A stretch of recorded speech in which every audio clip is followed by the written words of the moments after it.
हिंद। आज आप सभी को वृत्त यानी कि सर्कल बताने वाले हैं। सर्कल से आप सभी को ऑब्जेक्टिव एक भी नहीं छूटने वाला है।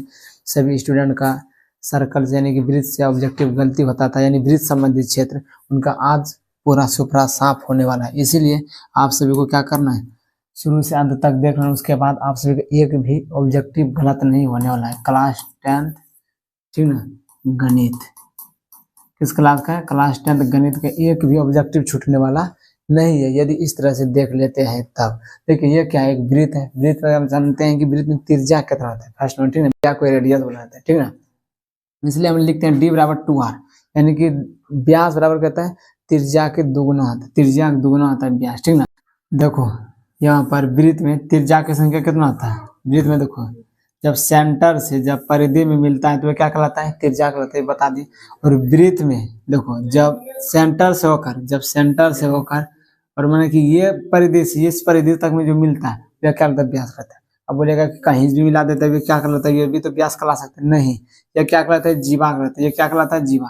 क्योंकि ये छोटा छोटा जो टुकड़ा होता है ना, यहाँ पर जो मिलता है इस परिधि से परिधि से शुरू से लेकर अंत तक जो परिधि मिलता है वो क्या कहलाता है? जीवा कहलाता है।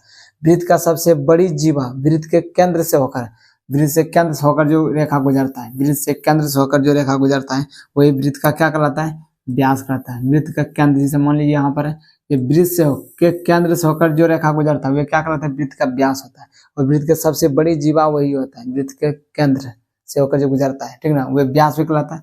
और देखो जैसे मान लेते हैं आर बराबर कितना है, जैसे देखो त्रिज्या यानी कि डायमीटर है। देखो व्यास को हम किससे सूचित करते हैं? डायमीटर डी से। व्यास को किससे सूचित करते हैं? डी से। और त्रिज्या को आर से। और दो त्रिज्या मिलाते हैं तब क्या बनता है? एक व्यास बनता है। इसलिए त्रिज्या मैंने व्यास बराबर 2 गुना त्रिज्या। इसलिए हम हिंदी में इस तरह से लिख सकते हैं, व्यास बराबर क्या आता है? 2 गुना त्रिज्या आता है। क्या आता है? व्यास बराबर 2 गुना त्रिज्या आता है। व्यास बराबर क्या आता है? 2 गुना त्रिज्या आता है, ठीक है। इसलिए डी बराबर 2r लिखते हैं। इसको हम इस तरह भी लिख सकते हैं, r बराबर d बटा 2। r बराबर क्या लिख सकते हैं? d बटा 2, यानी कि डायमीटर को 2 से भाग दे सकते हैं। r बराबर d बटा 2 और d बराबर 2r लिखते हैं। तो याद रखिएगा, कुछ नहीं झंझट लगना है कि r बराबर क्या रखना है? d बटा 2 और ऐसे d डायमीटर यानी व्यास बराबर 2 गुना त्रिज्या। 2 गुना त्रिज्या, व्यास बराबर क्या होता है? 2 गुना त्रिज्या। और r बराबर त्रिज्या बराबर क्या होता है? व्यास बटा 2 होता है। व्यास बटा 2 होता है। ये समझ गया तुम लोग?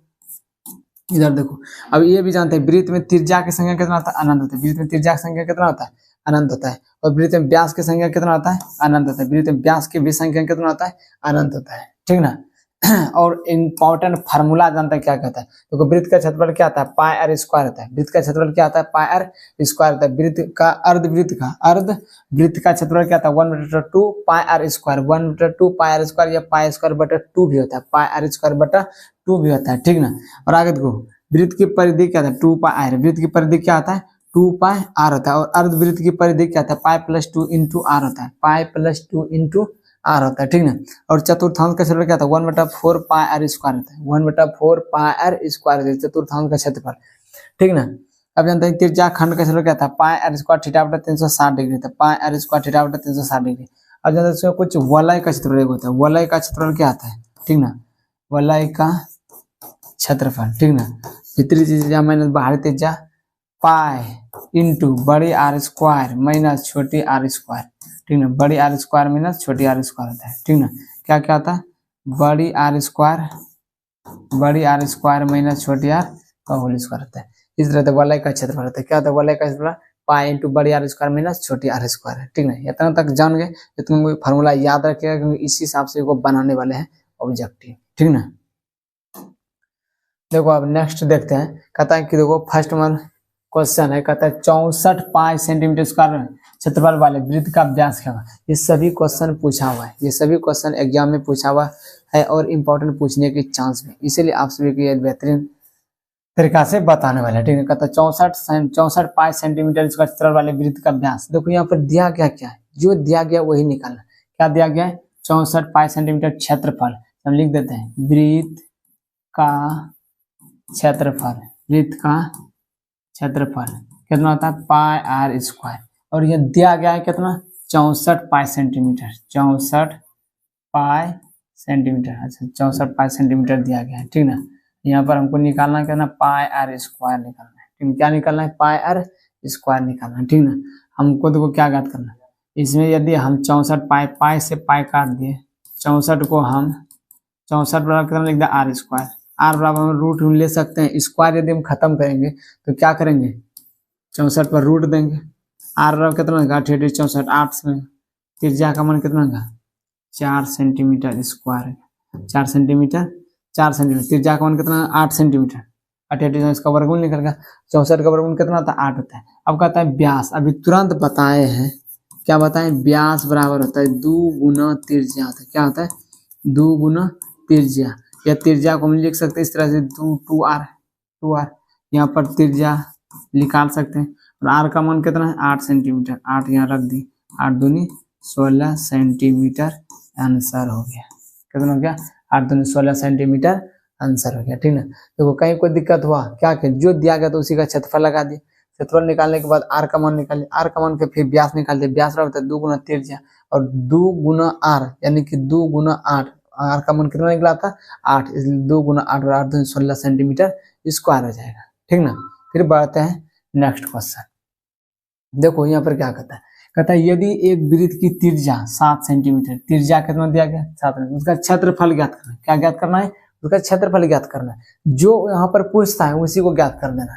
तो यहाँ क्षेत्रफल बोल रहा है, क्षेत्रफल निकाल दो, वृत्त का क्षेत्रफल यहाँ लिख देते हैं, वृत्त का क्षेत्रफल क्या आता है पाई आर स्क्वायर होता है, वृत्त का क्षेत्रफल क्या आता है पाई आर स्क्वायर होता है, ठीक ना। वृत्त का क्षेत्रफल पाई आर स्क्वायर होता है, पाई का मान हम 22/7 रख देते हैं, आर का मान यहाँ पर दिया गया है 7 × 7, 7 से काट देंगे, 7 से कट गया 7 दूनी 14, 7 दूनी 14, 1 15 सेंटीमीटर स्क्वायर हो जाएगा, ठीक ना, ये आंसर हो जाएगा।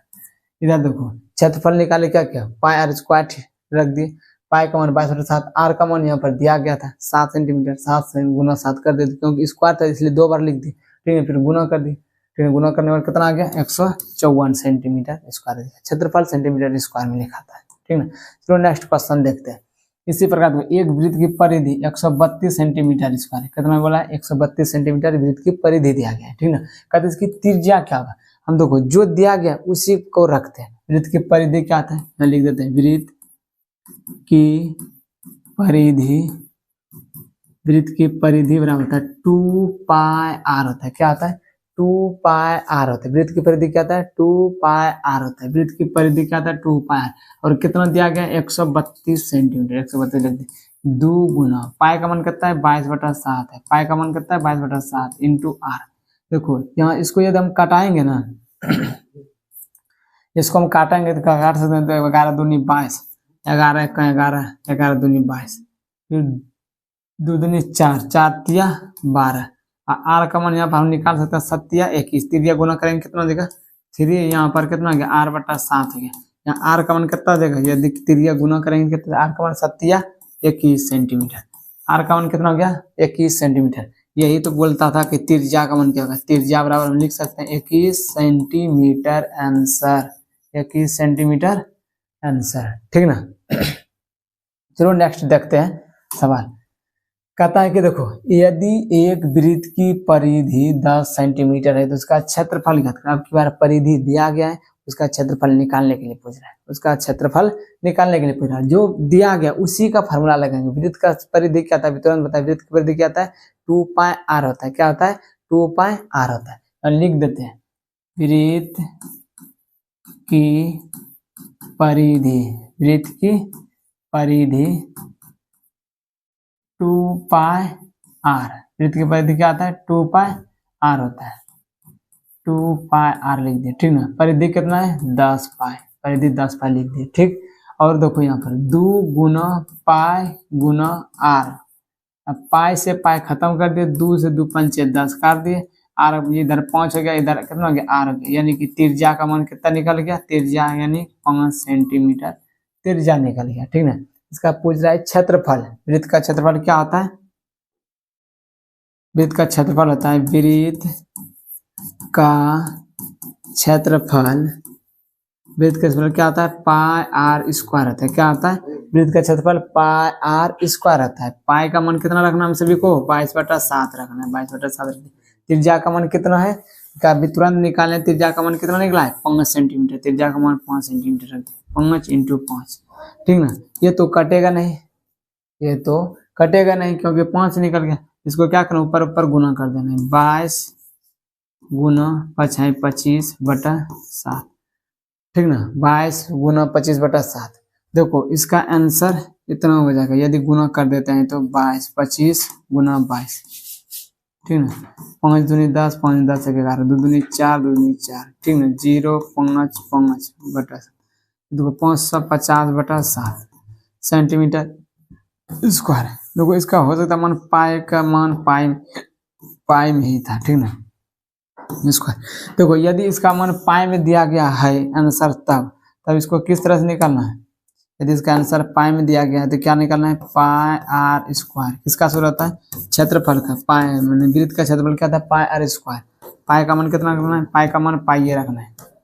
पाई का मान जब पाई ही रखना है, और आर का मान कितना दिखा था, 5 गुना 5, कितना देगा 25 पाई सेंटीमीटर स्क्वायर, ठीक है। ये भी हो सकता है, और यही इसी रूप में पाई का मान के रूप में दिया गया था, इसलिए इसका बटा के रूप में नहीं था। इसका किस रूप में था आंसर, पाई के रूप में। तो पाई कौन 25 पाई सेंटीमीटर स्क्वायर, ठीक ना। कोई दिक्कत यदि होता है तो कमेंट जरूर करिएगा, ठीक ना। चलो नेक्स्ट क्वेश्चन देखते हैं। कहता है कि देखो के त्रिज्या वाले अर्धवृत्त की कुल परिमिति क्या होगी। अभी तुरंत बताएं कि कुल परिमिति यानी कि वृत्त की अर्ध परिमिति, वृत्त की अर्ध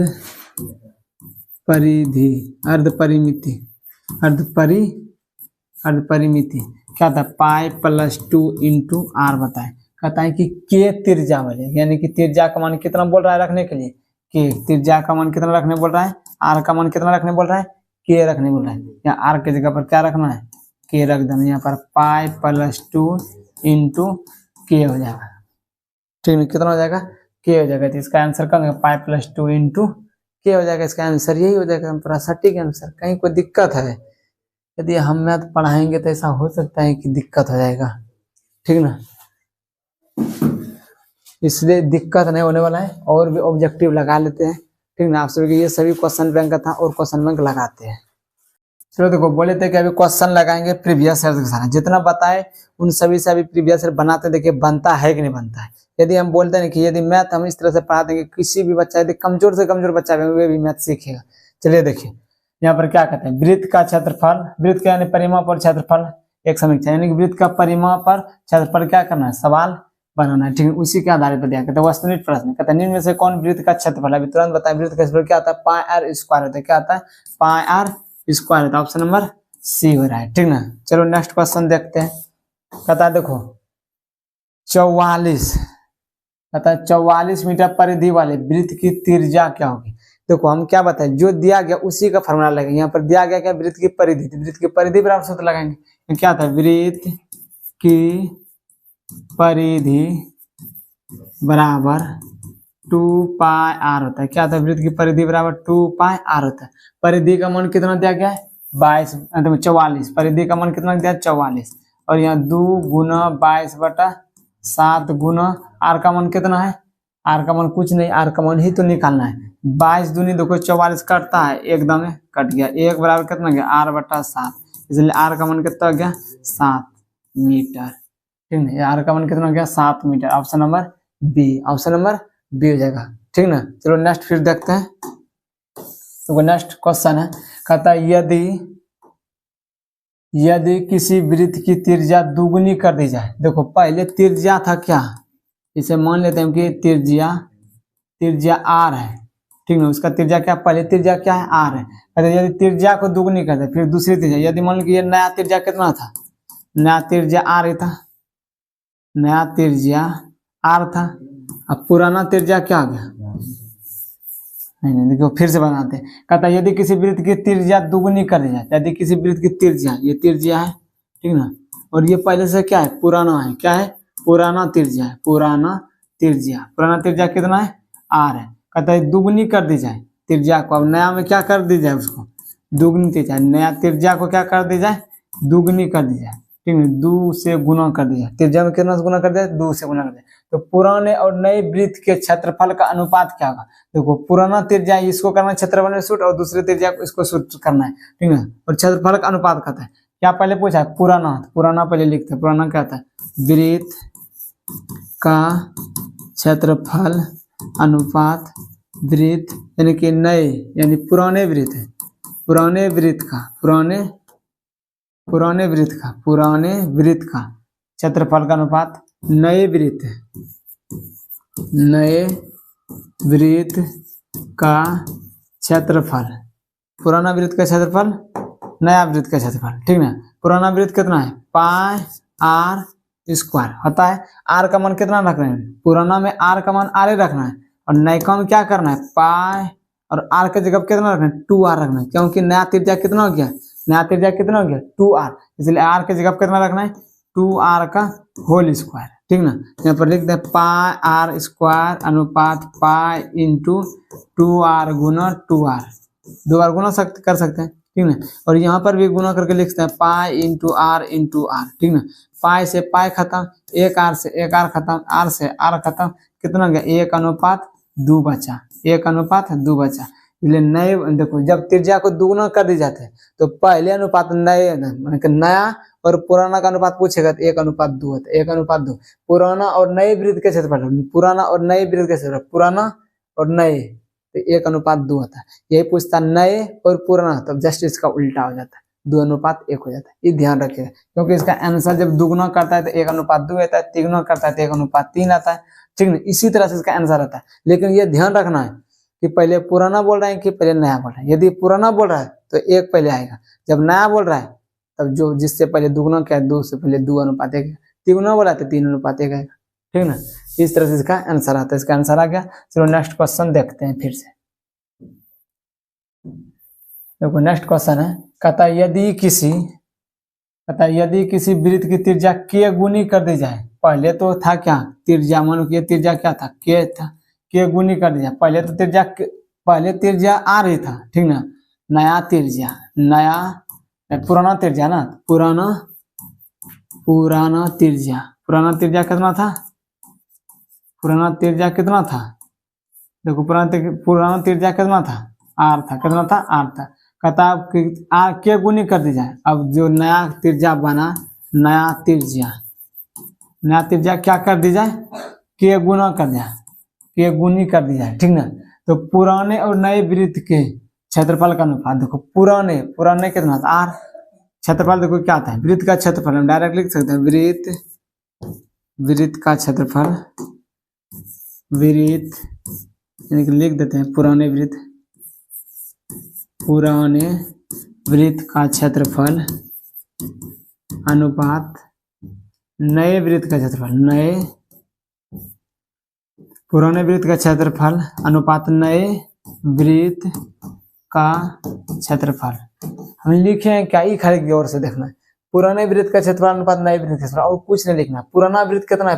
पुराना वृत्त का क्षेत्रफल कितना है? पाई आर स्क्वायर। देखो सब में होता है पाई आर स्क्वायर रहता है, लेकिन यहाँ पर त्रिज्या का मान अलग अलग रहना। क्यों? कहता है पहले तो आर था ही, उसके बाद दुगुना कर दिया, के गुनी कर दिया है। त्रिज्या में तो जब नया त्रिज्या बनाया ना, उसको कितना गुना कर दिया है? के से। तो यहाँ पर आर के मान जगह पर पहले पुराना में आर का मान आर रखना है, ठीक ना।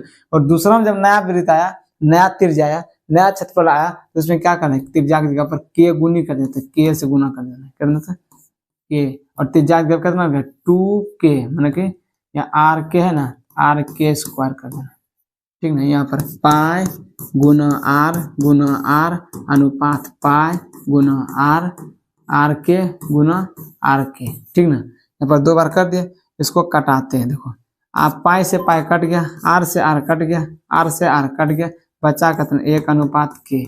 देखो इसी प्रकार बताए ना, यदि हम दुगुना से गुना किए थे, 2:, नया त्रिज्या क्या था? नया त्रिज्या आता है, नया अनुपात आता है, इधर 2 आता है, और पुराना कितना था? 1 आता है। हम के गुना से गुना किए, के से गुना किया तो k:1 आता है। इस तरह से इस तरह से ये सवाल बनता है, ठीक ना। जब पूछे पुराना और नया, तो नया बाद में पूछे, जितना गुना किया उसको अनुपात उधर लिख दो, और पुराना वाला पहले बोल दो, पुराना का लिख दो, सीधा आंसर है, कोई झंझट नहीं, ठीक ना। जैसे हमको ये डायरेक्ट इसका आंसर निकालना था, तो हम क्या करते? बोला था कि देखो पुराने और नए वृत्त, क्या बोला है? पुराने और नए, और कितना गुना क्या है? के से, तो k:1, यही आंसर होता है, k:1 1 अनुपात क्या, ऑप्शन नंबर 1, ठीक ना। जैसे देखो अगला देखते हैं, इस तरह से होगा तो इसी प्रकार बना देंगे। ठीक है, तो यदि किसी वृत्त की त्रिज्या आधी कर दी जाए, ठीक ना, पहले आर था, उसके बाद क्या कर दिया, इसको आधा कर दिया, ठीक है, किसको कितना कर दिया, आधा कर दिया, ठीक ना, आर को आधा कर दिया, आर से आर खत्म, 1/2 यहाँ पर 1 हो जाएगा, इधर त्रिज्या गुना करेगा 2:1 हो जाएगा, इसका आंसर कितना हो जाएगा, 2:1। यदि तो कहता है पुराने और नहीं, पुराना पहले के आर था, आर ही रखे, और आधा किया आधा के, तो देखो 1 अनुपात, जैसे दुगुना करते 1:2, तिगुना करते थे पहले 1:3, लेकिन ये ध्यान रहना चाहिए क्या पूछ रहा है, पुराना पहले रहना चाहिए, पुराना अनुपात नया, ये होना चाहिए, वही बोल रहा है, पुराना और तथा नए वृत्त के परिधियों का अनुपात, वही होगा, परिधि पूछे कुछ वृत्त की परिधि, देखो जितना कांस्टेंट राशि कट जाता है, वृत्त की परिधि क्या था, 2πr अनुपात 2πr होता है, ठीक ना, चाहे नया रहे या पुराना रहे, दोनों का फॉर्मूला यही होगा। लेकिन यहाँ त्रिज्या में क्या करना है, इसको 2 गुना, ये देखो 2π कट गया, अब परिवर्तन तो होता है आर में, परिवर्तन किसमें होता है, आर में, आर क्या क्या देखो, जो कांस्टेंट राशि होता है, जैसे कांस्टेंट उसमें 2 3 4 इसमें परिवर्तन आता है, इसलिए 2 क्या आता है, कांस्टेंट आता है, पाई क्या आता है, कांस्टेंट आता है, जो कांस्टेंट राशि होता है उसको क्या काट देता है, परिवर्तन होता है त्रिज्या में, त्रिज्या क्या करता है आर, फिर क्या करता है आधा आधा कर दी, वही त्रिज्या काटे कितना अनुपात, 1:1, इसको त्रिज्या गुना करेंगे, इसको त्रिज्या गुना करेंगे कितना, 2:1, वही तो है, चाहे परिधि पूछे, क्षेत्रफल पूछे, कुछ भी पूछे, वही होगा, ठीक है, क्या होगा, वही अनुपात आएगा, ठीक। इसका अनुपात कितना हो गया, 1 माने कि 2:, इसका आंसर आ गया 2:1, आंसर 2:1, ऑप्शन नंबर बी, ठीक ना। पढ़ते हैं नेक्स्ट। तो यदि इस तरह से समझने में कोई दिक्कत हो रहा है तो बोल सकते हैं कमेंट करके, आप सभी को और बेहतरीन तरीका से बताने का प्रयास करेंगे, ठीक ना। यदि किसी वृत्त की त्रिज्या तिगुनी कर दी जाए, कहता नए और पुराने, देखो जब त्रिज्या पहले आर था, अब कितना कर दिया, 3 से गुना कर दिया, ठीक ना, अब कितना त्रिज्या में गुना कर दिया, अब त्रिज्या में कितना गुना कर दिया, 3 से, लेकिन अब की बार पूछ रहा नए, पहले क्या पूछ रहा, नया, नया क्या बना 3r, और पहले कितना था आर, आर से आर कट गया, 3:1 बचा। यदि यही पूछता कि पुराने तथा नए, तब पुराने यदि पूछता पुराना 1 आता और नया कितना था, 3 से गुना किया था 3, ये कितना का नया अनुपात नहीं, पुराना अनुपात, ये पुराना का अनुपात है, पुराना अनुपात नया का ही था, ठीक ना, ये था नया अनुपात पुराना का, किसका था, नया अनुपात पुराना, नया और पुराना का, परिधि पूछे कुछ भी पूछे वही निकालना, ठीक ना। वृत्त के परिधि के 2πr सबको कर देगा, सीधा परिवर्तन तो होगा त्रिज्या में, खाली परिवर्तन तो होगा त्रिज्या में, ये ऑब्जेक्टिव है, इस तरह से डायरेक्ट बनाना है। यदि देखो तिगुना क्या है, 3 लिख दो, 1:1। अब देखो पहले नया पूछा था इसलिए 3 पहले लिखे 1 नहीं, यदि पुराना पूछता जस्ट उल्टा लिखते इसका। चलो नेक्स्ट क्वेश्चन जानते हैं। देखो यहाँ क्या कहता है, कहता है यदि किसी वृत्त की त्रिज्या तिगुनी कर दी जाए तो नए और पुराने वृत्त का परिधि का अनुपात, वही तो आ गया, तिगुना कहता है 3:1, पहले नया बोला था, नया लास्ट पे, देखो नया बोलता है लास्ट में होता है, लेकिन उसको पहले बोले अनुपात, नया अनुपात पुराना हमको चाहिए, तो नया को पहले ला दिए, पुराना को बाद में ला दिए, कोई दिक्कत नहीं होने वाला है दिक्कत। चलो आगे बढ़ते हैं, उसका आंसर जानेंगे। देखो कहता है यदि किसी वृत्त की त्रिज्या दुगनी कर दी जाए तो नए और पुराने, पहले नया बोला, देखो हाँ आता तो है पुराना, ठीक ना, पुराना, फिर उसके बाद नया, लेकिन हमको चाहिए क्या, नया अनुपात पुराना चाहिए, हमको क्या चाहिए, नया अनुपात पुराना। देखो पुराना कितना है, पुराना का कहते पहले था आर, ठीक ना, कर दिया दुगुना 2r हो गया, आर खत्म, ये कितना का 1:2, लेकिन ये तब पुराना अनुपात नया, लेकिन पूछ रहा है नया अनुपात पुराना, तो नया अनुपात 2:1 हो जाएगा, इसका आंसर 2:1 हो जाएगा, ठीक ना। यदि जो इस तरह से बुनी वाले सवाल से जो डरता है उसको डर आज खत्म कर देंगे पूरा, ठीक ना, और डायरेक्ट ऑप्शन देखते हुए ही बनाइएगा इस सब सवाल को।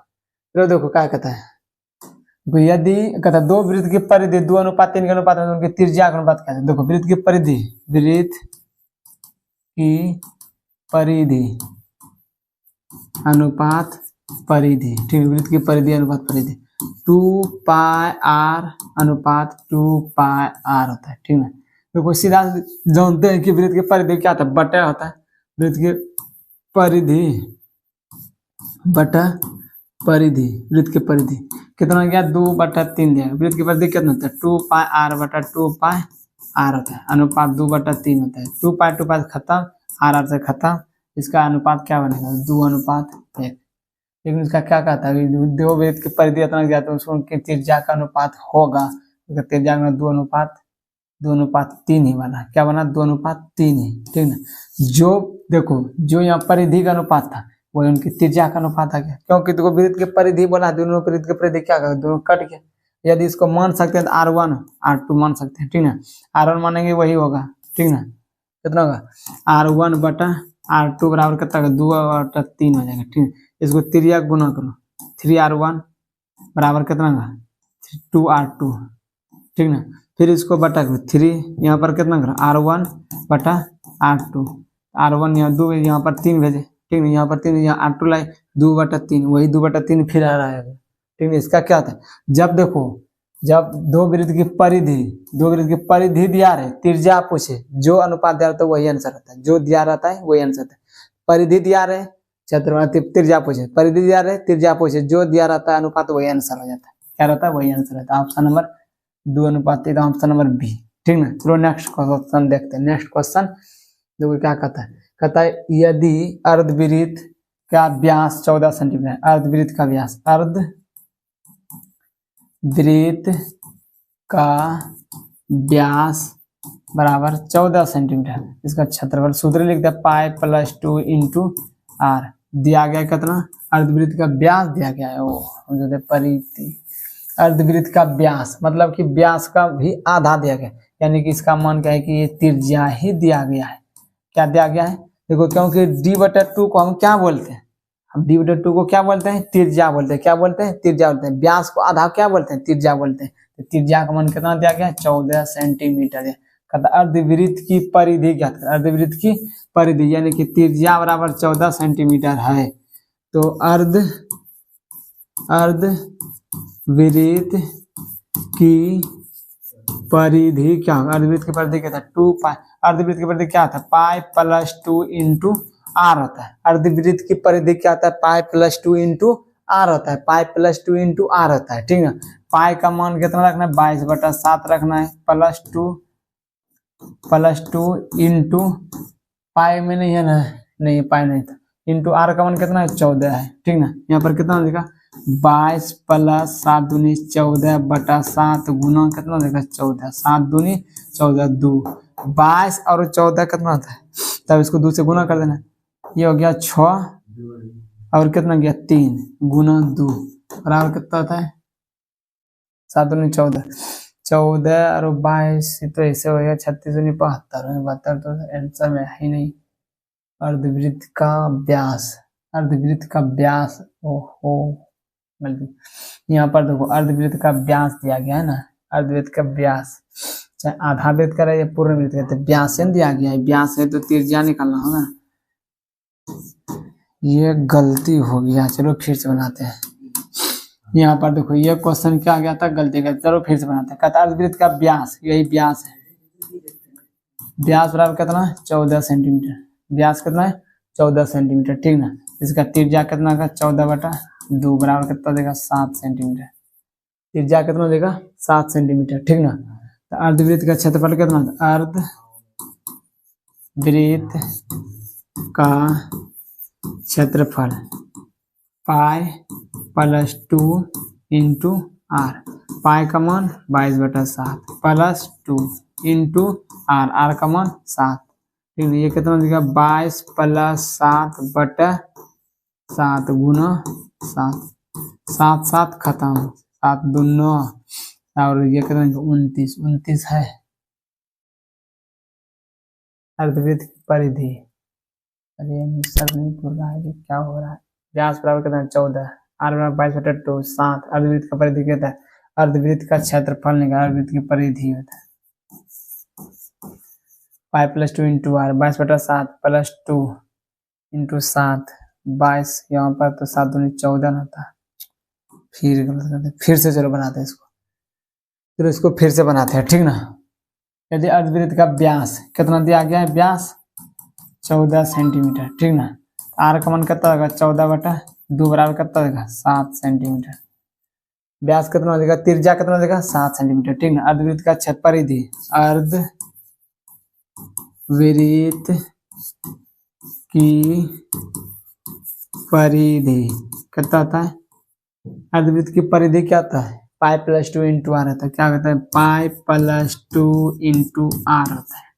पाई का मान 22/7 प्लस 2 इंटू आर का मान कितना 7, कितना है 22 प्लस 7 दूनी 14/7 इंटू 7। ये 7 से 7 खत्म हो जाएगा, कितना देगा 7 4 6 2 4 2 6 3 6 36 centimeter. 36 centimeter option number C हो जाएगा। कौन सा आंसर हो जाएगा, ऑप्शन नंबर सी। ठीक है, देखो यहाँ पर कुछ नहीं किया, त्रिज्या व्यास दिया गया था, व्यास के बाद त्रिज्या निकाले। अर्धवृत्त का परिधि होता है pi plus 2 into R. Pi plus 2 में पाई का मान 22/7, आर का मान यहाँ पर भिन्न की जोड़ कर दे, फिर आर का मान 7 रख दे, कटा के काटे यहाँ 7 7 कट गया, यहाँ पर कितना निकल गया 36 सेंटीमीटर। ठीक ना, चलो नेक्स्ट। कहता है वृत्त के केंद्र पर बना कोण होता है। देखो जब एक वृत्त है, जब इसके केंद्र पर कोण बनेगा ना 360 डिग्री बनता है। कितना होता है 360 डिग्री का, 360 डिग्री आंसर। चलो नेक्स्ट। कहता है दो वृत्त के क्षेत्रफल का अनुपात, दो वृत्त है उसका क्षेत्रफल का अनुपात कितना दिया 4:1, तो उनकी त्रिज्या का अनुपात देखो पाई आर स्क्वायर बटा पाई आर स्क्वायर अनुपात 4:1 है। पाई आर खत्म तो 4:1, तो वही तो बचा 4:1। देखो इसमें भी जब क्षेत्रफल का अनुपात दिया रहे तो खाली त्रिज्या का अनुपात पूछे तो वही होता है। जब मान लो कोई परिधि का अनुपात दिया रहे तो त्रिज्या का अनुपात पूछते तो वही होता है, जो दिया रहता है आंसर वही होता है। ठीक है, हो गया। चलो नेक्स्ट क्वेश्चन। कहता है कि देखो ये किसी वलय की बाहरी और भीतरी त्रिज्या क्रमशः 4 सेंटीमीटर और 3 सेंटीमीटर हो तो उसका क्षेत्रफल ज्ञात करें। देखो जब एक वृत्त है, ठीक ना, ये दो एक और वृत्त है, इसका कहता है कि बाहरी त्रिज्या, जब एक वृत्त है इसका बाहरी त्रिज्या कितना है 4 सेंटीमीटर। कितना है 4 सेंटीमीटर। इसका छोटा वृत्त जो है इसका वृत्त का कितना है 3 सेंटीमीटर। ठीक ना, कहता है इसके वलय का क्षेत्रफल क्या होगा। ठीक ना, वलय का क्षेत्रफल हम अभी तुमको तुरंत बताएं। वलय का क्षेत्रफल होता है पाई इंटू बड़ी आर स्क्वायर माइनस छोटी आर स्क्वायर होता है। पाई इंटू बड़ी आर स्क्वायर माइनस छोटी आर स्क्वायर। पाई का मान तो पाई का मान 22/7 रखना है। यदि दिया रहता है पाई में आंसर तो पाई का मान वही रखते हैं। बड़ी आर का मान कितना 4 का होल स्क्वायर माइनस आर का मान कि 3 का होल स्क्वायर। बड़ी आर कितना दिया गया है, यहाँ पर बड़ी आर कितना दिया गया है 4 सेंटीमीटर। छोटी आर कितना दिया गया है 3 सेंटीमीटर। 3 सेंटीमीटर लिख दे, बड़ी आर छोटी आर दे दिए। अब यहाँ से हल करना कितना 22/7 इंटू, देखो यहाँ पर सूत्र होता है ए स्क्वायर माइनस बी स्क्वायर, इसको ए प्लस बी इंटू ए माइनस बी के रूप में लिखते हैं। यहाँ पर एक बार जोड़ के बार घटा के लिख देते हैं। ठीक ना, वही के रूप में क्या लिखेंगे 22/7 इंटू 7 इंटू 1, 7 7 खत्म बराबर कितना देगा 22 सेंटीमीटर आंसर। 22 सेंटीमीटर क्षेत्रफल है इसका स्क्वायर में हो जाएगा। ठीक ना, 22 सेंटीमीटर स्क्वायर आंसर हो जाएगा। ऑप्शन नंबर ए हो जाएगा, ऑप्शन नंबर ए। ठीक ना, देखो वलय का क्षेत्रफल क्या था पाई इंटू बड़ी आर स्क्वायर में छोटी आर स्क्वायर। जो बड़ा दूरी है, जो बड़ा गोला है तो वे क्या गया बड़ी आर हो गया। जो छोटा दूरी है तो छोटा माने कि छोटा जो सेंटीमीटर, जो छोटा वृत्त के अंदर दिया गया उसका त्रिज्या का मान वही होता है त्रिज्या। तो बड़ी त्रिज्या कितना गया 4 सेंटीमीटर, छोटी त्रिज्या कितना 3 सेंटीमीटर। तो वलय का क्षेत्रफल पाई इंटू बड़ी आर स्क्वायर माइनस छोटी आर स्क्वायर होता है। पाई का मान 22/7, आर का बड़ी आर का मान 4 और छोटी आर का मान 3। तो मान 1 प्लस बी इंटू जोड़ के घटा के लिखे काट के आंसर आ गया कितना 22 सेंटीमीटर। चलो बढ़ते हैं आगे। ठीक है, लास्ट क्वेश्चन यही है। देखो यहाँ पर कुछ नहीं कहता वही फार्मूला दिया गया था। यदि एक वृत्ताकार वलय की बाहरी एवं भीतरी त्रिज्या क्रमशः बड़ी आर में छोटी आर एवं छोटी आर दिया गया तो वलय का क्षेत्रफल कहता है पाई इंटू बड़ी आर स्क्वायर माइनस छोटी आर स्क्वायर होता है। ऑप्शन नंबर कौन सा पाई इंटू बड़ी आर स्क्वायर माइनस छोटी R square, option number C हो जाएगा। कौन सा हो जाएगा ऑप्शन नंबर सी। तो कोई इतना को आपसे सवाल लगा के देखिए, उसके बाद यदि इस तरह से यदि इस वृत्त संबंधित क्षेत्रफल और परिमाप पर गलती हो जाता है तो आप सभी को मेरा वीडियो एक भी दिन में देखिएगा। ठीक है, यदि आप सभी को इस तरह के वीडियो पसंद आता है तो वीडियो को लाइक करके चैनल को सब्सक्राइब कर लेना। और यदि मेरे चैनल पर पहली बार आते हैं तो वीडियो को लाइक करना और सब्सक्राइब करना भूलिएगा मत, और फिर अपने दोस्तों को शेयर जरूर करिए। ठीक, चलिए फिर मिलते हैं नेक्स्ट क्लास में।